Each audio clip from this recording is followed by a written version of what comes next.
नमस्कार, मैं हूं अर्पिता और आप देख रहे हैं डीडी बिहार का कानूनी सलाह कार्यक्रम। दर्शकों, आज हम बहुत महत्वपूर्ण विषय पर बात करने वाले हैं। जैसा कि आप जानते हैं कि इस कार्यक्रम में खास तौर पर हम आपकी समस्याओं को उठाते हैं और जानते हैं कि कानून कैसे आपकी मदद कर सकता है। आज हम छात्रों के बारे में बात करेंगे। आपने देखा होगा कि आजकल बहुत सारे शैक्षणिक संस्थान, निजी शैक्षणिक संस्थान बहुत ज़्यादा मनमानी करते हैं। बहुत सारे कोचिंग संस्थान ऐसे हैं जहां पर छात्रों को कई तरह की परेशानियां झेलनी पड़ती हैं। चाहे स्कूलों की बात करें या फिर कॉलेजों की बात करें, बहुत तरह की समस्याएं हम देख पा रहे हैं।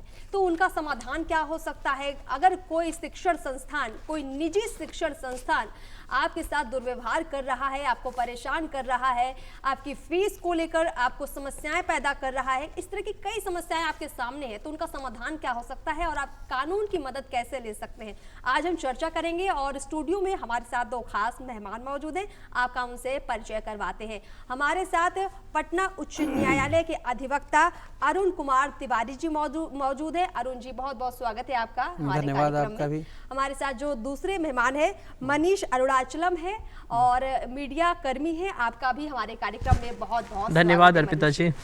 तो जैसा कि हमने शुरुआत में मनीष जी, अरुण जी कहा कि चूंकि आज का हमारा कार्यक्रम फोकस रहेगा कि हम छात्रों की समस्याओं को उठाएं, उनके परिजनों की टेंशन को कम करें। मैं आपसे जानना चाहूँगी, आप फील्ड में रहते हैं और एक मीडिया कर्मी के रूप में तमाम समस्याओं से अवगत भी होंगे। ज़रा उस पर पहले नज़र डालिए कि पूरे बिहार की क्या समस्याएं हैं और शैक्षणिक माहौल कैसा है बिहार में। पहले तो बहुत बहुत धन्यवाद अर्पिता जी, मुझे यहाँ आज आमंत्रित करने के लिए। अगर हम बिहार के संदर्भ में बात करें तो आज बिहार में लगभग 3 करोड़ छात्र हैं। इस 3 करोड़ छात्र, इन 3 करोड़ छात्रों में लगभग 2.5 करोड़ छात्र गवर्नमेंट स्कूल्स में हैं। बचे जो 50 लाख छात्र हैं उसमें से 30 से 35 लाख छात्र निजी स्कूल्स में, प्राइवेट स्कूल्स में हैं।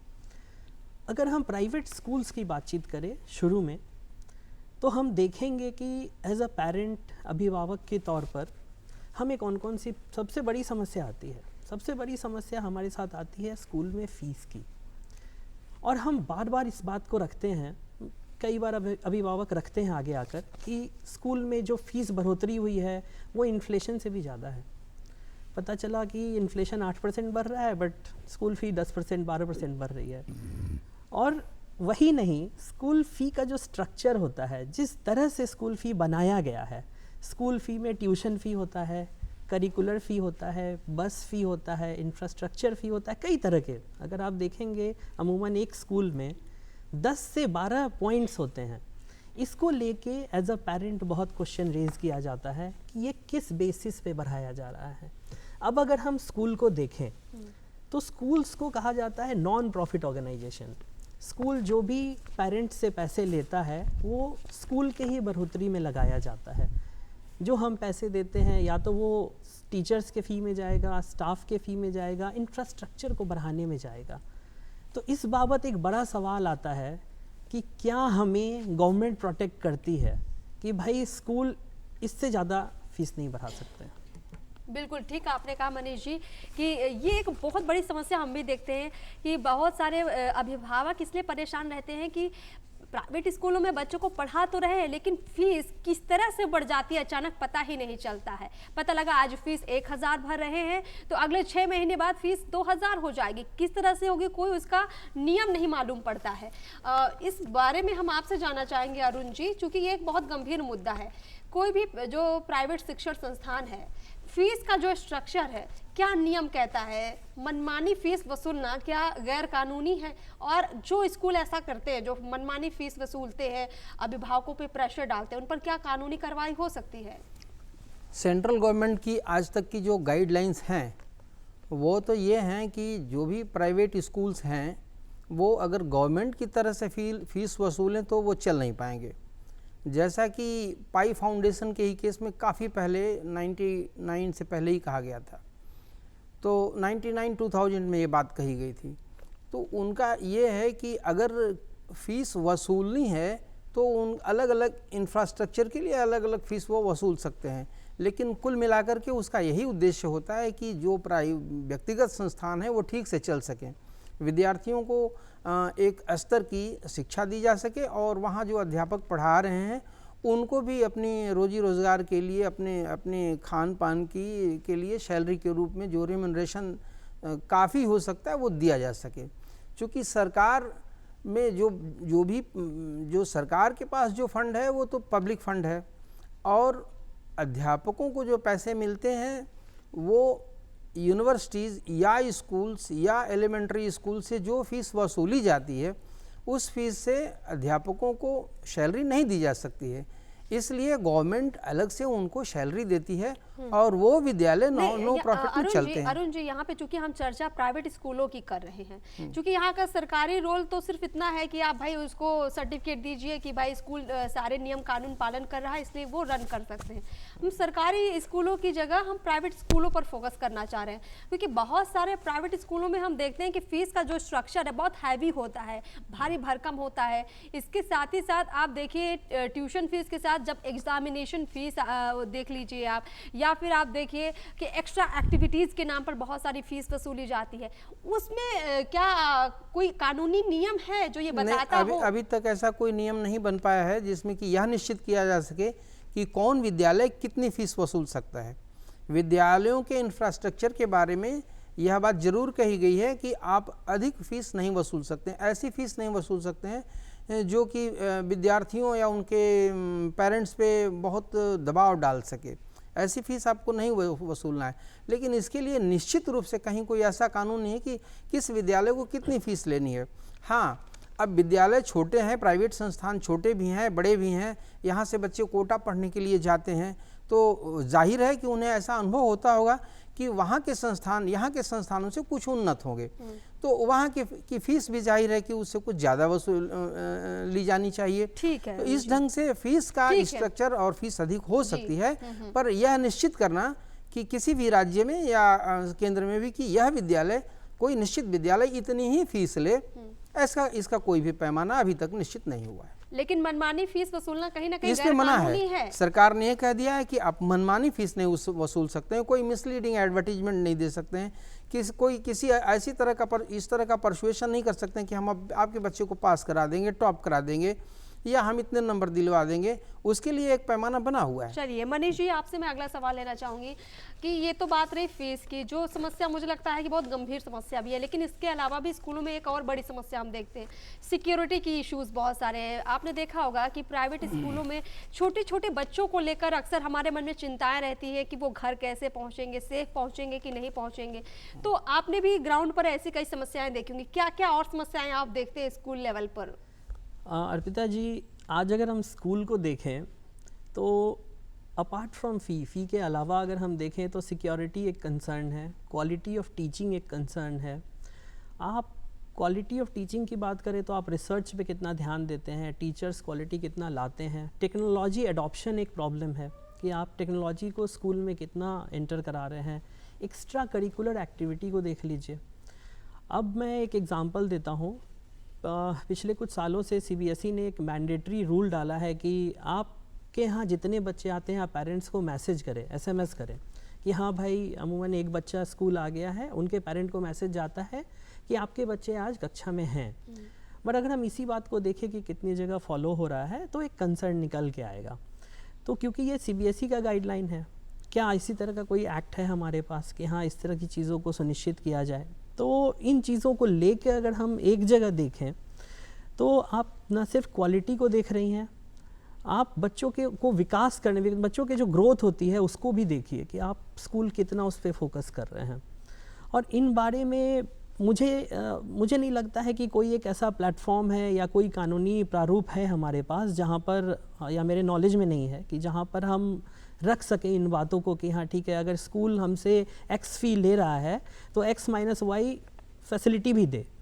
तो इस बाबत पेरेंट्स का काफ़ी ध्यान रहता है। बिल्कुल, इसके कानूनी पहलू पर बात कर लेते हैं अरुण जी से। अरुण जी, हम आपसे जान लेते हैं कि कोई निजी शिक्षण संस्थान, मतलब स्कूलों की अगर हम बात करें, अगर किसी को चलाना है तो उसको क्या क्या नियम फॉलो करने पड़ेंगे? बिजली, पानी, सफाई, शौचालय, इसके अलावा वहाँ पर बच्चों को खेल कूद के लिए एक मैदान देना, ये सारी जो मुख्य चीज़ें हैं, क्या नियम ये कहता है, क्या कानून ये कहता है कि अगर आप ये सारी चीज़ें प्रोवाइड नहीं करते हैं तो आप नियम का उल्लंघन कर रहे हैं? जी, इस प्रकार से मैंने अभी हमारे यहाँ एक बिहार में बिहार एजुकेशन कोड है जी तो बिहार एजुकेशन कोड में जी उसमें बहुत सारे जितने भी बिहार के एक्ट हैं एजुकेशन से संबंधित सब दिए हुए हैं। उसमें उसका आर्टिकल 227 है, उसको मैं थोड़ा सा डिटेल कर देता हूँ। उसमें ये लिखा है कि बिहार में विद्यालयों का क्लासिफिकेशन होगा, किस ग्रेड के हैं वो। हम ग्रेड तो ये नहीं बताया कि कितने ग्रेड होंगे, पर उनका ग्रेड हर चीज़ पे नंबर फिक्स किया हुआ है। उसमें आता है लैंड, बिल्डिंग और बिहार की वो उसके विद्यालय की जो 4 दीवारी है, फेंसिंग बोलते हैं, और enrolment of pupil and their attendance. उसके बाद विद्यालय जो है उसमें शिक्षक हैं और उनकी जो उपस्थिति है वो कैसी, फर्नीचर, इक्विपमेंट कितने हैं, कैसे इक्विपमेंट हैं, किस दर्जे के इक्विपमेंट हैं, वहाँ की लाइब्रेरी कैसी है, और एग्रीकल्चर, हॉर्टिकल्चर, ये सब पे क्या व्यवस्था है वहाँ, और वहाँ ये विद्यालय हमारी सोसाइटी में कितनी दूर तक जो है हमें मदद करता है। एकेडमिक एक्टिविटीज़ उनकी कैसी है, और उनका जो एग्ज़ामिनेशन होता है उसके लिए भी एक कमेटी होती है जो उसको इवेलुएट करती है कि इनके एग्ज़ामिनेशन का स्टैंडर्ड कैसा है, कैसे एग्ज़ाम लेते हैं वो। इसके अलावा स्कॉलरशिप का प्रोग्राम है, वो विद्यालय कितने साल में कितनी बार सेमिनार करते हैं या नहीं करते हैं, उस पर ग्रेड है। इसके अलावा उनकी लेबोरेटरी कैसे है, बाथरूम कैसे है, इलेक्ट्रिसिटी कैसी है, उनका रेजिडेंशियल हॉस्टल फैसिलिटी तो अरुण जी, कैसे। कुल मिला के ये जो नियम है कहता है कि ये सारी चीज़ें होनी चाहिए, ये तो नियम हो गया कि ये तमाम चीज़ें होनी चाहिए, लेकिन बहुत सारे स्कूल इसको फॉलो नहीं करते हैं।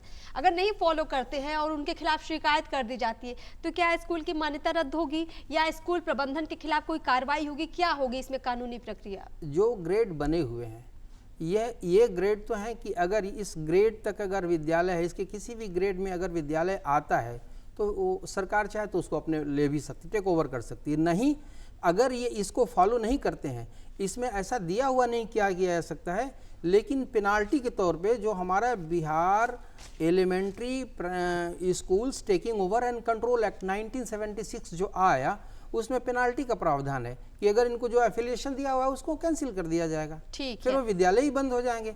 इसलिए विद्यालय के चलने की चिंता रखने वाले जो उसकी मैनेजमेंट कमेटी है, उसके मैनेजर है, मैनेजिंग कमेटी के लोग हैं, उनको इस बात की जरूर अवश्य चिंता होगी कि नहीं, हमारा विद्यालय चूंकि इंफ्रास्ट्रक्चर इतना हमने इसमें इन्वेस्ट किया है तो विद्यालय भी चले और यहाँ के लोगों को उससे फायदा मिले। चलिए अरुण जी, मतलब कुल मिलाकर आप ये कहना चाह रहे हैं कि जितने निजी शिक्षण संस्थान है, जो स्कूल है, प्राइवेट स्कूल है, ये जो तमाम नियम बनाए गए हैं, अगर आप इनका फॉलो नहीं करते हैं, इनको नहीं रेगुलेट करते हैं तो आपको दिक्कत हो सकती है। तो चाहे बात विद्यार्थियों की सुरक्षा से जुड़ी हो, उनके शैक्षणिक व्यवस्था की हो या उनको आम सुविधाएं देने की हो, सब कुछ आपको फॉलो करना पड़ेगा। अगर आप नहीं करेंगे तो हो सकता है कोई आपके खिलाफ शिकायत भी कर दे, फिर आपको भारी जुर्माना भरना पड़ सकता है, कोई कानूनी प्रक्रिया भी आपके खिलाफ अपनाई जा सकती है।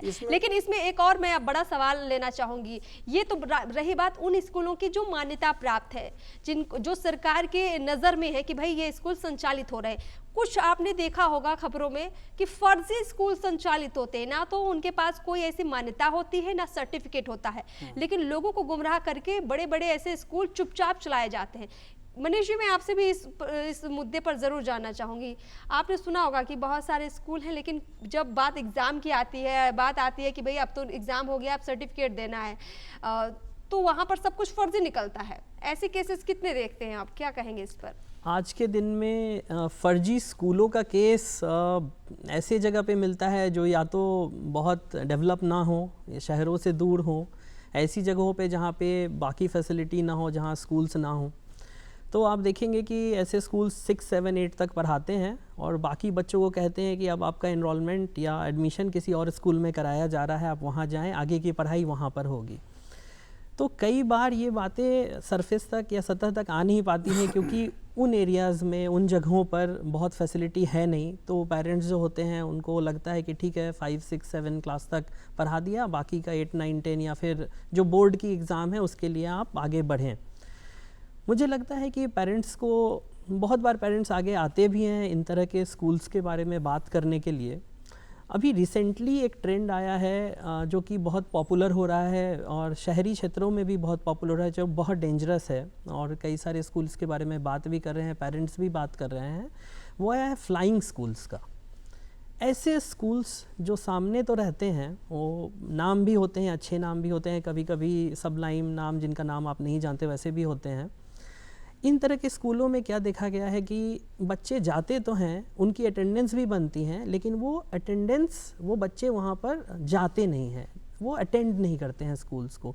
इनको बोला जाता है बोलचाल की भाषा में फ्लाइंग स्कूल, जो कि एज अ थ्रेट उभरे हैं काफ़ी सारे स्कूल्स के लिए। अगर आप देखें, जो बच्चे 10 क्लास पास करते हैं, 11-12 एक ऐसा समय होता है जब वो कई सारी प्रवेश परीक्षाओं के लिए तैयारी करते हैं। वो आईटी हो गया, नीट हो गया, या फिर आप मान लीजिए कि दूसरे भी कई सारे कोर्सेज हैं जिनकी तैयारी 11-12 से लोग शुरू अमूमन कर देते हैं। तो इन तरह के बच्चे क्या करते हैं कि सीबीएसई स्कूल है या जैसा भी स्कूल हो, उन तरह में एडमिशन ले लेते हैं। बट ये फ्लाइंग स्कूल उनको क्या फैसिलिटी दे रहे हैं, ये दे रहे हैं कि ठीक है आप मत आओ बट आपका अटेंडेंस बनेगा। इन तरह के स्कूल्स को लेके काफ़ी चर्चा है कि इन पर कुछ होना चाहिए। तो आई थिंक एक राय हमें सबको जानना चाहिए कि इस केस में क्या हो सकता मतलब है। जो आप फ्लाइंग स्कूल की बात कर रहे हैं कि भाई 9th-10th क्लास के जो बच्चे हैं उनको किसी कंपटीशन की तैयारी करनी है तो सिर्फ दाखिला करा लेंगे, वो अटेंडेंस नहीं लगाएंगे, स्कूल नहीं जाएंगे, लेकिन जब प्रमाण पत्र दिया जाएगा, सर्टिफिकेट दिया जाएगा तो उसमें उनकी फुल अटेंडेंस दिखाई जाएगी। यानी कुल मिलाकर ये बहुत बड़ा फर्जीवाड़ा हो रहा है जो कहीं ना कहीं रेगुलेट होना चाहिए और इस पर नज़र रखनी पड़ेगी। वकील जी, मैं आपसे जानना चाहूँगी कि क्या कानून इस तरह के मामलों में बड़ी कार्रवाई के लिए तैयार है? क्या कहता है कानून? ऐसे फर्जी स्कूलों पर क्या कार्रवाई हो सकती है, क्या धरपकड़ हो सकती है, पुलिस में शिकायत की जा सकती है? पहली बात तो ये है कि कक्षा 8 तक बोर्ड की परीक्षाएं बिहार में नहीं होती हैं। कक्षा 10 में बोर्ड की परीक्षा होती है।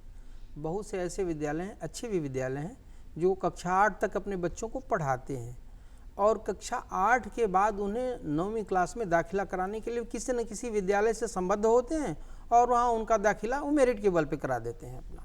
लेकिन जो विद्यालय फर्जी हैं, जिनका कहीं कोई रजिस्ट्रेशन नहीं है, तो यह तो एक क्रिमिनल ऑफेंस है। हमारे ज़िले में एसडीओ सब डिविजनल ऑफिसर जो होता है वह इसकी कॉग्निजेंस लेने के लिए सक्षम होता है। अगर उसके यहाँ इसकी शिकायत की जाए तो सरकार के लेवल से उस विद्यालय पे एफआईआर हो सकता है और उसको जो है आपराधिक क्रिमिनल प्रोसीजर कोड के तहत पीनल धाराओं में, इंडियन पीनल कोड के तहत उसको सज़ा मिल सकती है, जिसमें पेनाल्टी का भी प्रावधान है और इम्प्रिजनमेंट का भी प्रावधान है। ये तो रहे स्कूलों की समस्या के बाद, लेकिन बहुत सारे छात्र भी जो इस लालच में पड़ जाते हैं कि स्कूल नहीं जाना पड़े फिर भी हमको डिग्री मिल जाए, अटेंडेंस मिल जाए, हम किसी कंपटीशन की तैयारी कर लेते हैं। देखिए, कंपटीशन की तैयारी करनी तो अच्छी बात है, लेकिन उसके लिए स्कूल ना जाना और फर्जी डिग्री लेना ये अपने आप में गैर कानूनी है। तो अगर कोई ऐसा छात्र भी करता है तो जितनी मेरी जानकारी है उसको भी कानूनी प्रक्रियाओं से गुजरना पड़ सकता है, उसके खिलाफ भी केस दर्ज हो सकता है। अरुण जी, क्या मैं सही बोल रही हूँ? क्या ऐसे छात्रों पर भी कार्रवाई होगी? ऐसे मामले बहुत कम आते हैं। कोई भी विद्यार्थी अगर कहीं परीक्षा किसी कॉम्पिटिटिव एग्ज़ाम की तैयारी कर रहा होता है तो वो उसको इस बात का अवश्य ख्याल रहता है कि वह जो भी एग्ज़ाम दे रहा है, जैसे कि उसे कोई मेडिकल का प्री मेडिकल टेस्ट देना होता है, तो वो इंटर का एग्ज़ाम देकर, इंजीनियरिंग वाला भी अगर आईएससी में है तो वो मन से पढ़ करके वो चाहता है कि हम इंटर की भी क्या एग्ज़ाम क्लियर कर लें और उसके साथ साथ कॉम्पिटिटिव भी क्लियर कर लें। मैं बंगाल में रहा करता था, मुझे एक घटना की जानकारी हुई। वहाँ आईआईटी का एग्ज़ाम हुआ और एक बच्चा आईआईटी में पास कर गया, उससे मांगा गया कि इंटरमीडिएट का सर्टिफिकेट दिखाओ। उसने कहा कि भाई इंटरमीडिएट का सर्टिफिकेट तो अभी हमारा एग्ज़ाम निकलने वाला है, वो रिज़ल्ट और निकल जाता है। आईआईटी ने टाइम दिया कि भाई इतना समय तक आप दे दीजिए, और जब वो रिज़ल्ट निकला तो फेल हो गया। आईआईटी ने कहा कि मेरे यहाँ जो बच्चा पास कर गया वो बच्चा आईएससी में फेल हो गया, ऐसा हो नहीं सकता है। तो दोबारा उसने एग्ज़ाम दिया और उसको मौका देकर फिर उसको आईआईटी में उसका दाखिला हुआ। तो इस तरह की छिटफुट घटनाएं होती हैं। ऐसी जो विद्यालय, जो बच्चे स्पर्धा वाले हैं और कॉम्पिटिटिव एग्ज़ाम में कॉम्पीट करने की हिम्मत रखते हैं, वो भरसक कोई फर्जीवाड़ा नहीं। अगर कोई गलती से वैसा विद्यार्थी है तो उसको भी काउंसलिंग करके उसको सुधारा जा सकता है और उस पर किसी तरह का आपराधिक कृत्य के लिए अगर उस पर कोई इंडियन पेनल कोड की धारा पर कोई केस चलाया जाए तो फिर तो उसका जीवन खतरे में पड़ जाएगा। मेरे समझ से उसको काउंसलिंग करके उसे ठीक करना चाहिए। चलिए ठीक है, हम आगे चर्चा को बढ़ाते हैं और हम बढ़ते हैं अगले सेगमेंट की ओर। मतलब अब स्कूलों से बढ़कर हम आते हैं उन कोचिंग संस्थानों की तरफ। देखिए यहाँ कुछ प्रोफेशनल कोर्सेज कराने वाले कई कॉलेजेस भी हैं, उन पर भी हम बात करेंगे, लेकिन उससे पहले क्यों ना हम कोचिंग संस्थानों की बात कर लें, क्योंकि जहाँ बात कंपटीशन की हो, तैयारी की हो, लोग डॉक्टर, इंजीनियर, बहुत सारे ऐसे प्रोफेशनल कोर्स करना चाहते हैं, लेकिन उससे पहले किसी कंपटीशन को निकालना चाहते हैं और चाहते हैं कि फटाफट उनके हाथ में एक ऐसा सर्टिफिकेट आ जाए कि वो सीधे अच्छी सैलरी वाली नौकरी में चले जाएं। तो लोग बहुत ज़्यादा उत्साहित होते हैं और सही सिलेक्शन नहीं कर पाते हैं, तो कई फर्जीवाड़े का शिकार भी होते हैं। कई ऐसे कोचिंग संस्थान में दाखिला लेते हैं जहां पर हाई फाई फीस भी होती है और जो आपको लगता है कि आपको मिलेगा वो आपको नहीं मिल रहा होता है।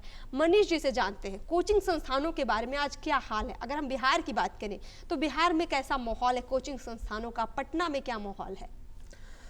अर्पिता जी, अगर हम कोचिंग की बात करें तो कोचिंग को बेसिकली हमारे सोसाइटी में एक सप्लीमेंट के तौर पे देखा जाता है। अगर आप एक बच्चे की ग्रोथ को देखें तो बच्चा 10 पास कर रहा है या 6, 7, 8 से भी शुरू हो गया है कई जगह, तो बेसिकली इतना कॉम्पिटिटिव इन्वायरमेंट होता है, माहौल इतना, प्रतिस्पर्धा इतनी ज़्यादा होती है कि लोग पहले से तैयारी करते हैं, इसीलिए कोचिंग सप्लीमेंट के तौर पे उनके लिए काम करता है। अब कोचिंग को देखें तो कोचिंग में कुछ फ़ी भी मांगी जाती है। ये फ़ी मांगी जाती है गुणवत्ता के ऊपर, आप कितना क्वालिटी दे रहे हैं और कितना आप बच्चों से फ़ी मांग रहे हैं या पेरेंट्स से फ़ी मांग रहे हैं। अब इसको अगर आप तोड़ेंगे तो वहाँ पे जो टीचर्स हैं वो पढ़ा रहे हैं, जो फैसिलिटी है, टेक्नोलॉजी इंटीग्रेशन, मैंने रिसर्च के बारे में बताया था कि वो एग्ज़ाम क्रैक करवाने के लिए कितना खुद ही रिसर्च कर रहे हैं कि किस तरह की तैयारी कराई जाए, पिछले साल का क्या तैयारी था, इस साल का क्या ट्रेंड है, अगले साल क्या टॉपिक हो सकता है। तो उनके टीचर्स होते हैं जिनको वो पैसे देते हैं, वो टीचर्स तैयारी करके आते हैं, बच्चों को पढ़ाते हैं। जिस बिल्डिंग में जा रहे हैं वहाँ का बायलॉज क्या है, वहाँ का फायर सेफ क्या है, वहाँ सिक्योरिटी कितनी है, लड़कियों के लिए अलग वॉशरूम है, लड़कों के लिए अलग वॉशरूम है कि नहीं, पानी कैसा पीने दे रहे हैं, अगर आप कैंटीन रखे हैं, हॉस्टल चलाते हैं, तो ये कई सारे मुद्दे एक जगह आ जाते हैं when it comes to coaching. और कोचिंग स्कूल्स की तरह नॉन प्रॉफिटेबल ऑर्गेनाइजेशन नहीं होते, ये प्रॉफिटेबल ऑर्गेनाइजेशन है जिनका काम ही होता है कि पढ़ाएं, प्रॉफिट लेके, and then they make a business out of it. तो अगर कोचिंग्स को देखें और रीसेंट ट्रेंड्स की बात करें, रीसेंट जो घटनाएं अपने बिहार में भी घटी है, बाहर भी घटी है। बिहार में तो कोचिंग एक 2010 एक्ट है जिससे कोचिंग रेगुलेट होता है, जिसमें एक बच्चे के लिए 1 स्क्वायर मीटर जगह होनी चाहिए, ओवर क्राउडिंग नहीं होनी चाहिए, building bylaws, fire safety norms होना चाहिए। अगर हम बड़े शहरों की भी बात करें, अभी दिल्ली में एक बच्चा, एक ह्यूमन मेड फ्लड, मतलब एक ऐसी बाढ़ जो कि मानव निर्मित थी, उसमें बेचारा डूब के मर गया। एंड हम लोग सुसाइड्स के बारे में, आत्महत्या के बारे में पढ़ते रहते हैं कि कैसे कुछ खास शहरों में इन तरह की घटनाएं होती हैं। तो कोचिंग्स के ऊपर जो सबसे बड़ा पहलू है जो पेरेंट्स का है वो ये है कि क्या हमारे बच्चे जो घर छोड़ कर जा रहे हैं या इतनी कॉम्पिटिटिव इन्वायरमेंट में जा रहे हैं, क्या उनकी कोई काउंसलिंग हो रही है, क्या वो देनदार हैं इस बात के, क्या वो उनकी कोई रिस्पॉन्सिबिलिटी बनती है कि भाई हमने फ़ी लिया, हमने क्या आपको रिटर्न किया। कई बार ये देखा गया है कि जो लोग पढ़ा रहे हैं, स्पेशली बिहार में, कई बार ये देखा गया है जो पढ़ा रहे हैं वो एक्चुअली उस सब्जेक्ट के होते ही नहीं हैं, वो बस कोचिंग वाले के जान पहचान के होते हैं जिनको लगा दिया जाता है कि ठीक है भाई तुम पढ़ाओ। कई बार ये भी देखा गया है कि वो ऑफिस का काम कर रहा था और वो एक्चुअली में कॉम्पिटिटिव एग्ज़ाम्स की तैयारी कराने लगा और धीरे धीरे प्रैक्टिस करके वो कुछ बन भी गया। तो इन बातों को लेके पेरेंट्स के मन में एक बड़ा सवाल रहता है। अब जैसे मैंने कई बार इन घटनाओं को देखा है कि पेरेंट्स का ट्रांसफ़र हो गया, बट उन्होंने तो 2-2.5 लाख रुपए दे दिए थे कोचिंग वालों को, तो वो बेचारे वहाँ फंस जाते हैं कि हाँ भाई अब क्या करें, किसके पास जाएं। और कोचिंग वाले उनको दोहराते रहते हैं, कभी यहाँ जाओ, कभी वहाँ जाओ, कभी वहाँ जाओ। इन बारे में आई थिंक एक नॉलेज, एक अवेयरनेस होनी चाहिए सबको कि कहाँ जाएं। बिल्कुल। और आपने जो बड़े मुद्दे भी उठाए, कुछ समस्याएं उठाई, कोचिंग संस्थान में भारी भरकम फीस तो चलिए होती ही है, लेकिन वो आपके हाथ में होता है कि आपको वहाँ जाकर पढ़ना है या फिर नहीं पढ़ना है। तो उस मुद्दे को हम नहीं कह सकते हैं कि भाई जाना गलत है या सही है, वो आपको ही डिसाइड करना है। लेकिन बड़ा सवाल ये है कि बहुत सारे ऐसे बच्चे जो जाते तो हैं सेफ्टी के लिए, मतलब वहाँ जाएंगे तो हमें एक सेफ्टी मिलेगी, एक अच्छा एनवायरनमेंट मिलेगा, अच्छी एजुकेशन मिलेगी, फिर हम कंपटीशन की तैयारी करेंगे और पास हो जाएंगे। लेकिन इतना सोचकर जब आप बच्चे जाते हैं वहाँ पर और आपके अभिभावक आपको इसी सोच के अनुसार वहाँ भेजते हैं, लेकिन वहाँ आपको ऐसा कुछ नहीं मिलता है, यानी कहीं ना कहीं आपके साथ धोखा होता है, तब क्या उसमें हो सकता है? इसका कानूनी क्या पहलू हो सकता है इसमें? अरुण जी, हम आपसे थोड़ा जानना चाहेंगे, अगर कोई कोचिंग संस्थान इन नियमों का उल्लंघन करता है, तमाम चीज़ें मनीष जी ने बताई, फायर सेफ्टी हो गया, पानी की व्यवस्था हो गई, शौचालय की व्यवस्था हो गई, ये सारी तमाम जो सुविधाएं कोचिंग संस्थान को देनी चाहिए, अगर वो नहीं देता है तो क्या उसके खिलाफ कोई कानूनी प्रक्रिया अपनाई जा सकती है? अभी कोटा वाली घटना के बाद जो सेंट्रल गवर्नमेंट ने गाइडलाइंस जारी किया है, उसमें एक बात कही है कि अगर कोई विद्यार्थी किसी कोचिंग संस्थान में पढ़ रहा है, उसे यह मालूम होता है कि नहीं मेरी पढ़ाई यहाँ ठीक नहीं हो रही है, और अगर वो कोचिंग संस्थान छोड़ना चाहता है, उसको अगर पूरी फीस उसकी जमा है तो उस गाइडलाइंस ये है कि उसे बाकी के दिनों की फ़ीस, 1 महीने की फ़ीस काट करके और बाकी की फ़ीस उसे पूरी बिना किसी जिक्र के उसे लौटा देनी है। ये गाइडलाइंस है। और इस मामले में कहा गया है कि यही गाइडलाइंस हर स्टेट गवर्नमेंट पे भी लागू होगी। चलिए, ठीक तो बिहार गवर्नमेंट के मामले में भी ये गाइडलाइंस लागू है। ठीक है। और ठीक है। अगर इस ढंग की कुछ घटना को देखना है कि कॉन्सिक्वेंसेस किस तरह के हैं, सिविल है या क्रिमिनल, अगर सिविल कॉन्सिक्वेंसेस हैं तो सिविल अथॉरिटीज़ के यहाँ अगर शिकायत होगी, कि अगर क्रिमिनल कॉन्सिक्वेंसेज हैं तो फिर क्रिमिनल अथॉरिटी के यहाँ उसकी होगी। ठीक है अरुण जी, बहुत बहुत शुक्रिया। मनीष जी, आपका भी बहुत बहुत शुक्रिया, क्योंकि अब कार्यक्रम में वक्त हो चुका है आप दोनों से विदा लेने का और तमाम दर्शकों से भी विदा लेने का। लेकिन विदा लेने से पहले एक पॉइंट ज़रूर रखना चाहेंगे कि हमारा एक पॉइंट छूट गया था, वो है प्रोफेशनल कोर्स वाले कॉलेजेस का। तो बस एक अंतिम बात इतना कहना चाहेंगे कि ऐसे तमाम कॉलेजेस जिनके लिए सरकार ने कुछ नियम बनाए हैं, कुछ मानक तय किए हैं, अगर वो उन मानकों का पालन नहीं करते तो उनके खिलाफ भी कार्रवाइयां हो सकती है। ऐसे कानून है हमारे देश में। चलिए दर्शकों, अभी आपसे इजाजत लेते हैं। कानूनी सलाह कार्यक्रम में हमारे साथ जुड़ने के लिए, डीडी बिहार के साथ जुड़ने के लिए आप सभी का बहुत बहुत शुक्रिया। हमें इजाजत दीजिए। नमस्कार।